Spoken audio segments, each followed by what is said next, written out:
Hello students, आज हम प्रश्न संग्रह 5.1 के सवाल देखेंगे। इस 5.1 में उपयोगी सारे सूत्र इससे पहले वीडियो में समझा दिए गए हैं, जिसमें हमने दूरी सूत्र कैसे ज्ञात किया जाता है, दूरी सूत्र क्या है वो समझा था। उसके बाद कई छोटे छोटे प्रश्न दिए गए थे जिनके उत्तरों को पढ़कर वो समझ सकते हो कि प्रश्न संग्रह 5.1 में आने वाले सवाल कैसे हल किया जा सकता है। प्रश्न संग्रह 5.1 से पहले उदाहरण भी दिए गए हैं, उनको पढ़कर समझकर आपको फेयर नोटबुक में जरूर हल करना है।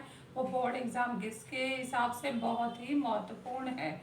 तो चलो हम सवाल देखते हैं प्रश्न संग्रह 5.1 का। इसमें दूरी सूत्र का उपयोग होगा और कब तीन बिंदु एक रेखीय होते हैं उनका उपयोग होगा। वर्ग, आयत, समचतुर्भुज, समांतर चतुर्भुज कैसे सिद्ध किया जाता है इनका उपयोग होगा। परिकेंद्र का उपयोग होगा।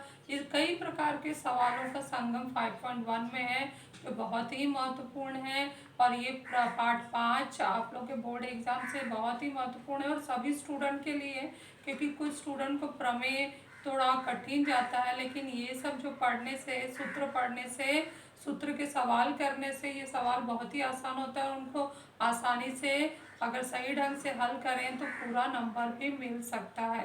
तो सबसे पहले हम क्वेश्चन 1 देखते हैं। क्वेश्चन 1 में 6 प्रकार के प्रश्न दिए गए हैं। 5.1 का प्रश्न 5.1 का पहला क्वेश्चन क्या लिखा गया है कि निम्न प्रत्येक युग्म के बिंदुओं के बीच की दूरी ज्ञात करो।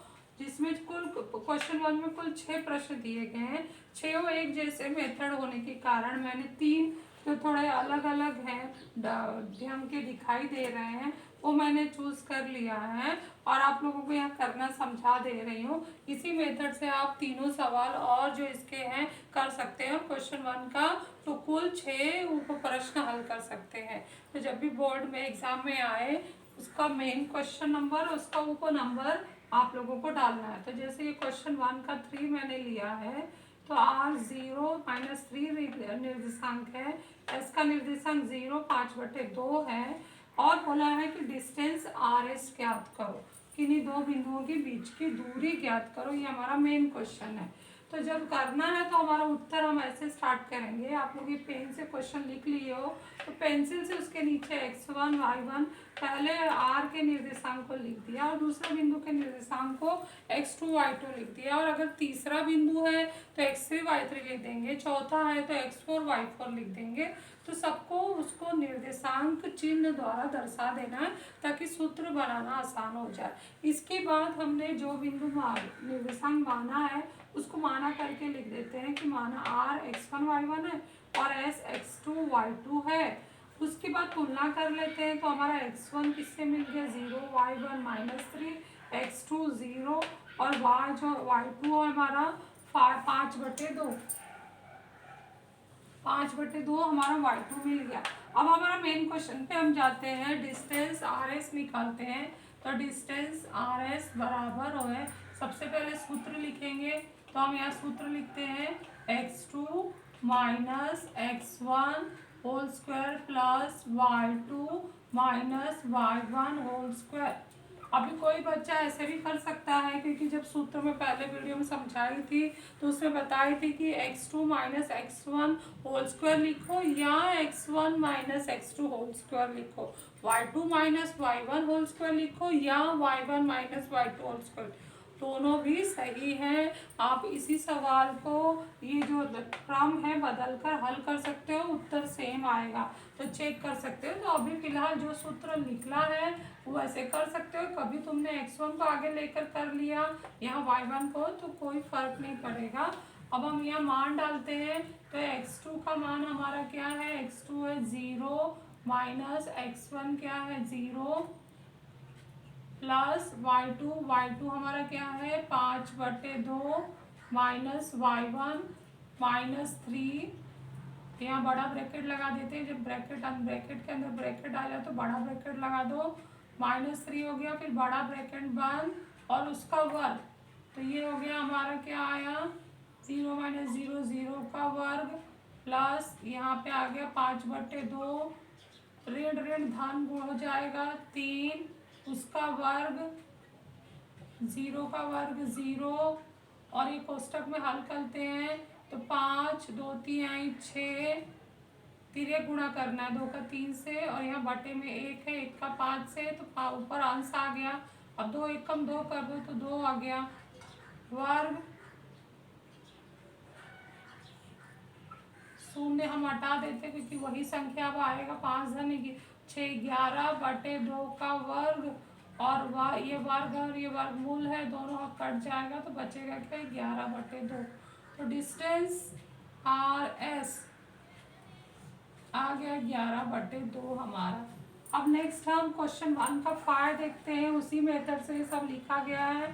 t-3 6 r 9 - 10 निर्देशांक दिया है, उसके नीचे हमने x1 y1 x2 y2 लिख दिया, और मान लिया कि माना t x1 y1 है और r x2 y2 है, तो तुलना कर दिया, तो x1 - 3 y1 6 x2 9 और y2 - 10 है। अब उत्तर निकालने जा रहे हैं distance T R. Distance T R, पहले फॉर्मूला लिखो, इस फॉर्मूला लिखने पर आधा नंबर मिलता है, और ये करते समय गलतियां यही चिन्हों पर होती है। अगर ये चिन्ह पर आप ध्यान दो, चिन्हों का कि ऋण ऋण का गुणा धन होता है, तो फिर आपको ये पूरा नंबर, आपको 2 नंबर मिल सकता है। नहीं तो बहुत सारे बच्चे यहाँ चिन्हों का मिस्टेक करते हैं, तो सूत्र पर नंबर सिर्फ मिलेगा आप लोगों को।